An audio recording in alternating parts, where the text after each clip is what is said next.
बिस्मिल्लाहिर्रहमानिर्रहीम अस्सलामुअलैकुम। इलेक्ट्रिकल ट्यूटोरियल्स.org की जानिब से सिकंदर हैदर आपकी खिदमत में हाज़िर है।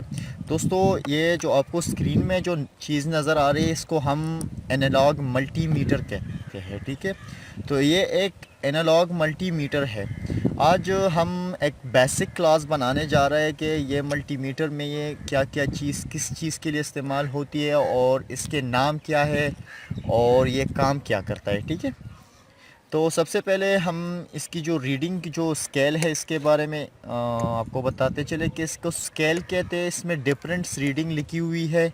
एसी वोल्टेज की रीडिंग के लिए टेस्टिंग के लिए डिफरेंट रीडिंग है, डीसी के लिए डिफरेंट है और ओहम के लिए डिफरेंट है। ठीक है, और जो ये पॉइंटर आपको नज़र आए, जो ये सुई है, ये इसको हम कुछ लोग इसे पॉइंटर कहते हैं, कुछ नीडल कहते हैं। तो ये सुई हमको वो चीज़ें पॉइंट करती है। जब हम एक चीज़ टेस्ट करते हैं तो ये हमें रीडिंग दिखाए थे कि मिसाल के तौर पर हम एसी वोल्टेज टेस्ट कर रहे हैं, तो हम एसी वोल्टेज को टेस्ट करेंगे तो ये हमें जो प्रेशर है वोल्टेज का वो सारा दिखा देगा कि कितना वोल्टेज यहाँ पर आ रहा है। ठीक है, तो बिजली का सारा प्रेशर हमें ये यहाँ पर नाप कर दिखा देगा।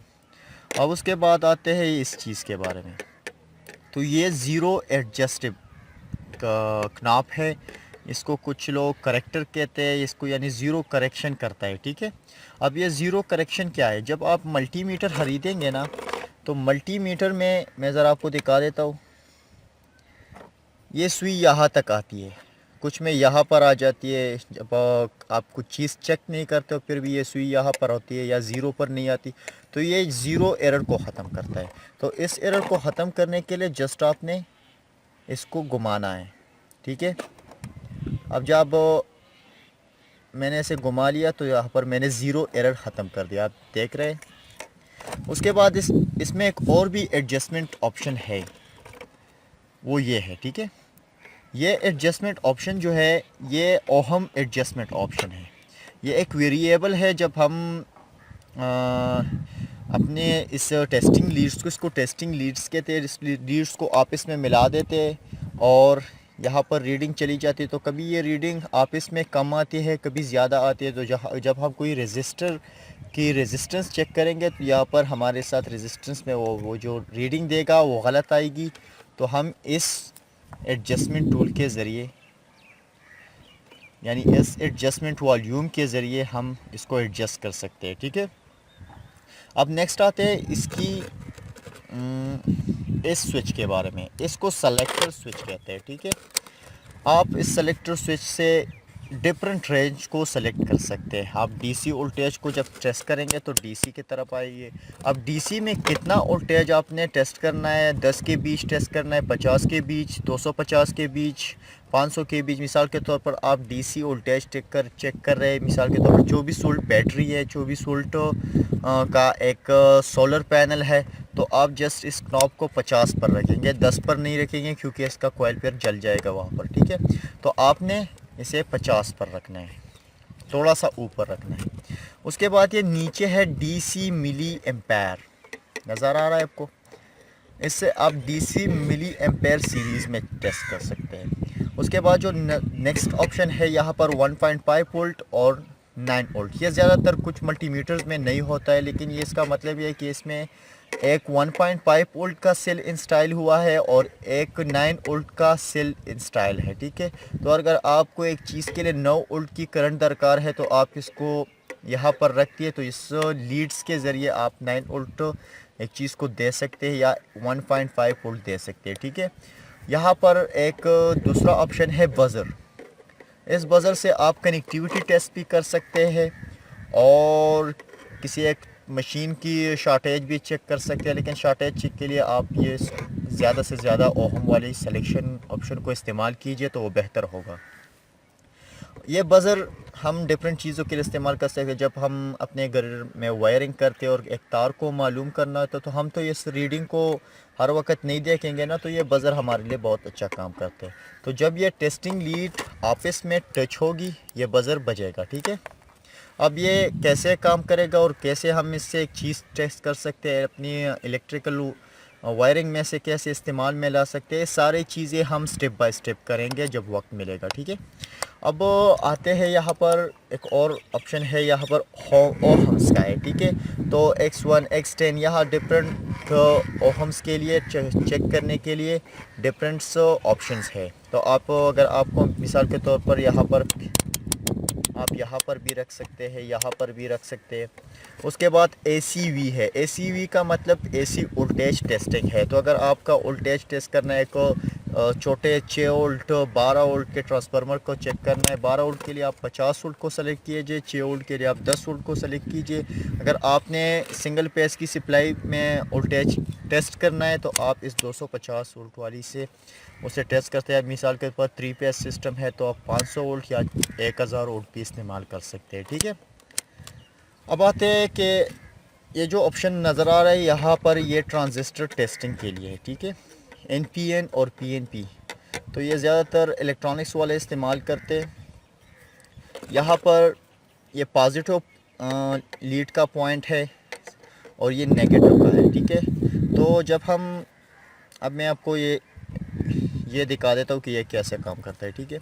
मैं जस्ट यहाँ पर ये लीड इंसर्ट कर देता हूँ और यहाँ पर मैं यहाँ रख देता हूँ, ठीक है। अब मैं ज़रा टेस्ट कर दूँ तो यहाँ पर आपको नज़र आए जब मैंने दोनों को मिलाया है तो रीडिंग कहाँ चली गई, 0 से ऊपर चली गई है। अब इसको एडजस्ट करने के लिए जस्ट हमें यहाँ से एडजस्टमेंट करानी है। देखिए ये एडजस्ट हो गया। अब मैं जब इसको दोबारा करूँगा तो ये एडजस्ट है, ठीक है। अब इसमें ये मसला क्यों आता है, जब हम अपने मल्टीमीटर में एक नया सेल डाल देते हैं ना, बैटरी सेल, तो वो तो नया होता है और उस वक़्त उसमें पावर ज़्यादा होती है। जो हम टेस्टिंग करते हो आप इसमें ये मिला देते तो रीडिंग ज़्यादा चली जाती है, ठीक है। लेकिन जब हम इसको एडजस्ट कर लेते हैं, वक्त गुजरने के बाद हमारा वो बैटरी जो सेल है वो कमज़ोर पड़ जाता है, तो फिर ये उसमें उतनी ताकत नहीं होती है कि नीडल इस ज़ीरो तक ला सके, तो वो फिर ये कम लाता है। मिसाल के तौर पर फिर ये यहाँ पर आएगा, जब यहाँ पर आएगा तो हम यहाँ से फिर इसको एडजस्ट कर सकते हैं, ठीक है। तो ये ओहम को एडजस्ट करता है। और इससे हम डिफरेंट चीज़ें कैसे चेक कर सकते हैं, AC वोल्टेज, DC वोल्टेज। अगर AC वोल्टेज आपने टेस्ट करना है सिंगल फेज में तो आप इसे 250 पर रखिए और आपने जस्ट इसे सप्लाई के साथ टच करना है। अगर आपके पास आउटलेट लगा हुआ है तो आप एक आउटलेट के एक सुराख में ये और दूसरे में ये दोनों इंसर्ट करेंगे तो ये आपको वोल्टेज दिखा देगा। DC चेक करना है तो आपने मिसाल के तौर पर एक 12 वोल्ट बैटरी चेक करनी है तो आपने जस्ट यहाँ पर 50 वोल्ट पर रखना है और नेगेटिव के साथ ये वाला और पॉजिटिव टर्मिनल के साथ ये वाला कनेक्ट कर लेना है, ठीक है। अब अगर आपने डायोड टेस्ट करना है तो डायोड टेस्ट के लिए आप यहाँ पर ये ओहम्स इस्तेमाल कर सकते हैं, ठीक है। अगर आपने यहाँ पर इस X1 का इस्तेमाल किया वो भी बेहतर है, X10 भी इस्तेमाल कर सकते हैं। और अगर आपने कोई कनेक्टिविटी टेस्ट करना है जो बिल्कुल एक छोटा मशीन है और उसमें आपने शॉर्ट एज चेक करने है तो आप इस ओहम्स का इस्तेमाल भी कर सकते हैं और यहाँ पर इस बज़र का इस्तेमाल भी कर सकते हैं, ठीक है। ये बज़र काम कैसे करता है मैं आपको बता देता हूँ।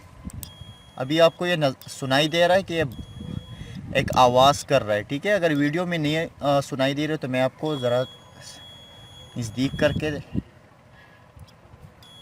ठीक है, तो ये आवाज़ करेगा।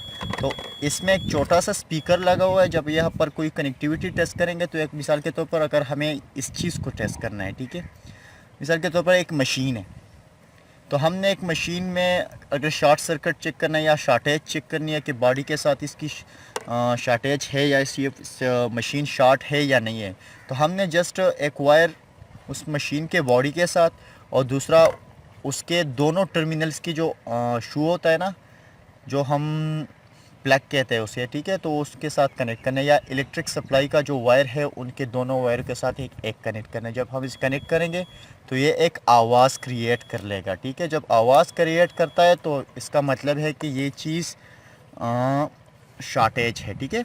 अब आते हैं, और तो इसमें कोई ऐसी चीज़ नहीं है जो मैं आपको समझाऊं, लेकिन अगर आपने इस चीज़ को इस्तेमाल करना है NPN PNP तो ये इलेक्ट्रॉनिक्स में जो हम ट्रांजिस्टर इस्तेमाल करते हैं वो आप यहाँ से टेस्ट कर सकते हैं। आपने इसे ओहम्स पर रखना है और फिर यहाँ से उसे टेस्ट कराना है, ठीक है। इसी के साथ ही आज का क्लास ख़त्म होता है। मज़ीद अच्छे ट्यूटोरियल के लिए हमारे यूट्यूब चैनल को ज़रूर सब्सक्राइब कीजिए और इंशाल्लाह हम स्टेप बाय स्टेप मल्टीमीटर से कई चीज़ें टेस्ट करेंगे और वो लाइव दिखाएंगे। अल्लाह हाफ़िज़।